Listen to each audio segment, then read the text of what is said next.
सो गई वही। तुम यहाँ एक रात ठीक से रहो, कल हम तुम्हारी शादी करवाएंगे। नहीं, मैं यूं ही बैठकर नहीं रह सकता।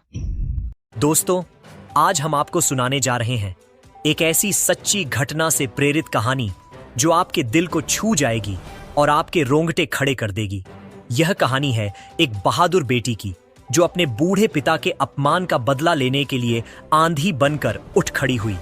वह बेटी देश की सेना में थी और उसके पिता गांव में मछली बेचकर अपना गुजारा करते थे। लेकिन एक दिन बाजार में सबके सामने एक दरोगा और उसके कुछ साथी पुलिस वालों ने न सिर्फ उनके पिता की टोकरी में लात मारकर सारी मछलियां सड़कों पर बिखेर दी, बल्कि उन्हें थप्पड़ मारकर अपमानित भी किया। और यह दृश्य किसी ने अपने मोबाइल में कैद कर लिया, जो देखते ही देखते पूरे सोशल मीडिया पर आग की तरह फैल गया और वह वीडियो सीधे पहुंच गया उस बेटी के पास जो उस समय अपने ड्यूटी पर थी। उस क्षण से इस कहानी में जो होगा वह आपके दिल को झकझोर देगा। तो जुड़े रहिए हमारे साथ और सुनिए इस बहादुर बेटी की जंग की कहानी। और अगर आपको हमारी यह कोशिश पसंद आए तो हमारे इस छोटे से चैनल को जरूर सब्सक्राइब कीजिए, वीडियो को लाइक कीजिए और अपनी राय कमेंट में बताइए। कहानी की शुरुआत उस सुबह से होती है जब गांव के बीचों बीच स्थित बड़ा सा हाट बाजार धीरे धीरे गुलजार हो रहा था। आसमान में हल्की हल्की धूप थी और गलियों में दुकानदार अपने अपने ठेले और टोकरी सजाने में लगे थे। लोगों की चहल पहल बढ़ रही थी। मछलियों की खुशबू और सब्जियों की महक मिलकर हवा में एक अजीब सा स्वाद घोल रही थी। उस भीड़ के एक कोने में सफेद बालों वाला एक दुबला पतला बूढ़ा आदमी बैठा था, जिसके चेहरे पर मेहनत और संघर्ष की लकीरें साफ दिख रही थीं। वह था रमेश, जो इस गांव में पिछले 20 बरस से मछली बेचकर अपने परिवार का पेट पाल रहा था। उसकी पत्नी का देहांत कई बरस पहले हो चुका था और उसकी एक ही संतान थी, उसकी बेटी अंजलि, जो सेना में भर्ती होकर सरहद पर देश की सेवा कर रही थी। रमेश अपनी टोकरी में ताजी मछलियां सजा रहा था। बीच बीच में वह ग्राहकों को पुकारता। बेटी अंजलि की याद में खोया हुआ वह मन ही मन सोच रहा था कि उसकी मेहनत का फल अब जिंदगी में बस इतना ही है कि बेटी की खुशी और उसकी इज्जत बनी रहे। तभी अचानक गली के दूसरे छोर से एक सायरन की आवाज गूंजी और भीड़ में हलचल मच गई। लोग रास्ता छोड़ने लगे और देखते ही देखते वहां एक पुलिस की गाड़ी आकर रुकी, जिसमें से दरोगा जगदीश अपने 3-4 पुलिस वालों के साथ उतरा।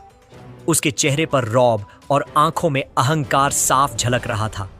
उसने इधर उधर देखा और तेज कदमों से बाजार के बीच घुस आया। उसकी तेज आवाज गूंजी, अरे हटो हटो, यहां क्या जाम लगा रखा है, निकलने दो।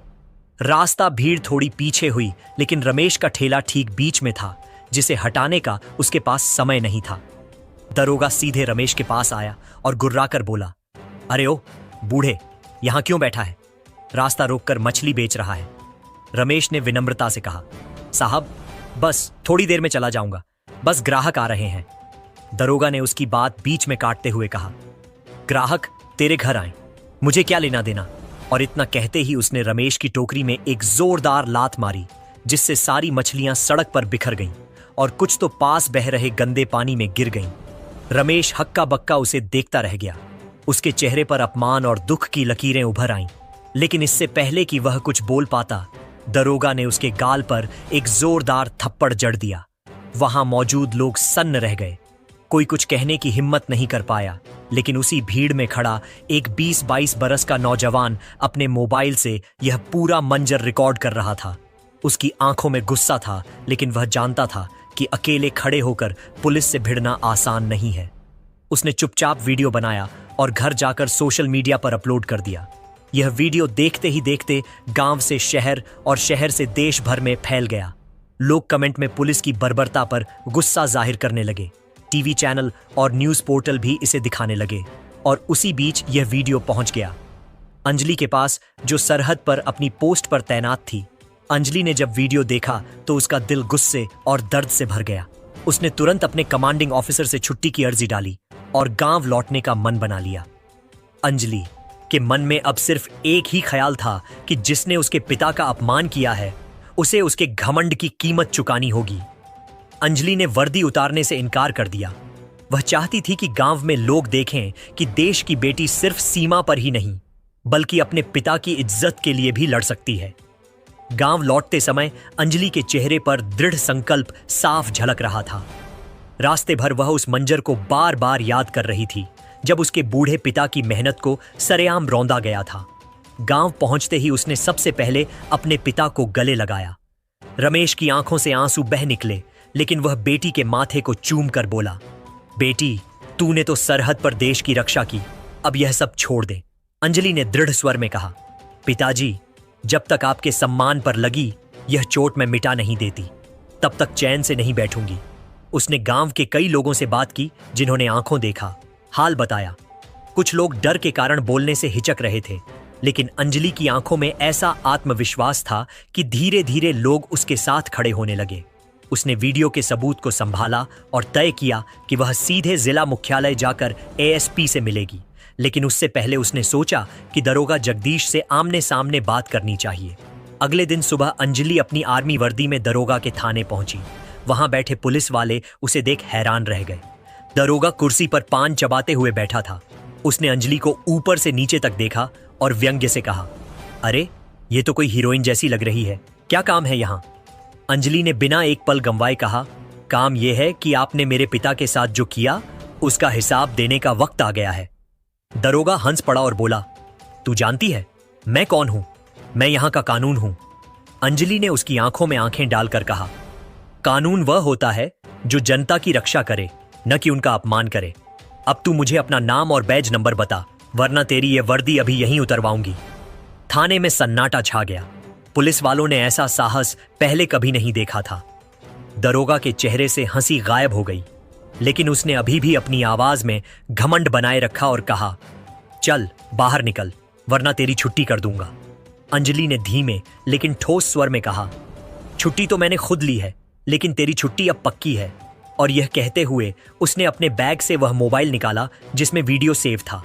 उसने थाने में मौजूद सभी पुलिस वालों के सामने वह वीडियो चला दिया, जिसे देखकर वहां सन्नाटा छा गया।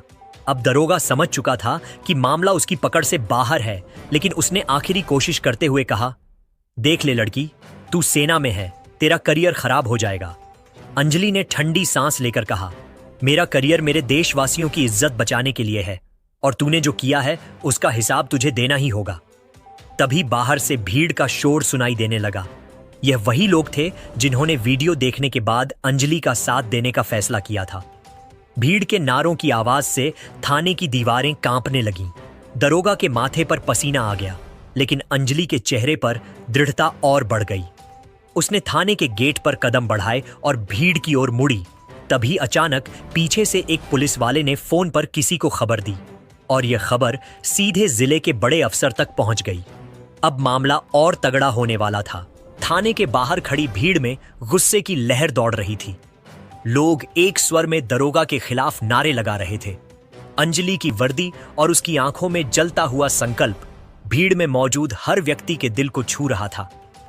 तभी थाने के भीतर दरोगा जगदीश की हालत बिगड़ने लगी। वह बार बार अपने माथे का पसीना पोंछ रहा था और सोच रहा था कि यह मामला अब उसके बस से बाहर निकल चुका है। उसी समय थाने का फोन जोर से बजा। यह कॉल सीधे जिला मुख्यालय से था, जहां से एसपी ने कड़क आवाज में कहा, जगदीश, अभी तुरंत वह लड़की और उसके पिता को सम्मान के साथ मेरे दफ्तर भेजो और खुद भी आकर मिलो, वरना अगली कार्रवाई के लिए तैयार रहो। फोन कटते ही दरोगा का चेहरा फीका पड़ गया। उसने बेमन से अंजलि की ओर देखा और कहा, चलो मैडम साहब, आपको बुला रहे हैं। अंजलि ने हल्की मुस्कान के साथ कहा, अब बुलावा तो आना ही था, लेकिन मैं अकेली नहीं जाऊंगी। मेरे पिता और यह भीड़ भी सच का गवाह बनेगी। बाहर खड़े लोगों में जोश की लहर दौड़ गई। अंजलि ने अपने पिता को बुलाया, जो अब भीड़ में खड़े थे। रमेश धीरे धीरे चलकर बेटी के पास आए। उनकी आंखों में आंसू थे, लेकिन चेहरे पर गर्व की चमक भी थी। सब लोग एक साथ जिला मुख्यालय की ओर बढ़े। रास्ते में भीड़ और बढ़ती गई। लोग मोबाइल पर लाइव प्रसारण कर रहे थे। यह नजारा सोशल मीडिया पर आग की तरह फैलने लगा। दूसरी ओर जिला मुख्यालय में एसपी विजय प्रताप अपनी कुर्सी पर बैठे गंभीरता से इस पूरे मामले की फाइल देख रहे थे। उन्होंने वीडियो को कई बार देखा। उनके माथे पर गुस्से की लकीरें साफ दिख रही थीं। तभी एक कांस्टेबल ने आकर बताया कि अंजलि अपने पिता और भीड़ के साथ बाहर पहुंच चुकी है। एसपी ने तुरंत आदेश दिया, उन्हें अंदर लाओ। अगले ही पल अंजलि वर्दी में सीधी कमरे के भीतर दाखिल हुई। उसके पीछे रमेश और कुछ गांव के लोग थे। एसपी ने खड़े होकर अंजलि का अभिवादन किया और कहा, मैडम, मैंने वीडियो देखा है। यह न सिर्फ कानून का उल्लंघन है बल्कि इंसानियत पर भी चोट है। आपको और आपके पिता को न्याय मिलेगा। अंजलि ने दृढ़ स्वर में कहा, सर,